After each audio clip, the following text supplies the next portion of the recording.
How to add a view shop button on your Instagram store. So adding a view store button, there is no such an option in your Instagram profile. So once you have set up all of your Instagram store, like adding products, enabling the professional or business mode into your Instagram profile, it will automatically shows up like this. As you can see, there is an option of shop in the Nike profile. So you cannot add this manually.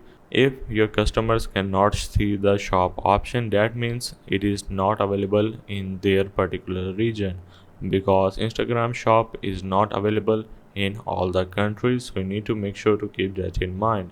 If your customers are complaining that they cannot see the view shop button, that has nothing to do with your Instagram shop. It's simply not available in every country, so you need to make sure to keep this point in mind. So hope this helped. This is how you can add a view shop button on your Instagram shop.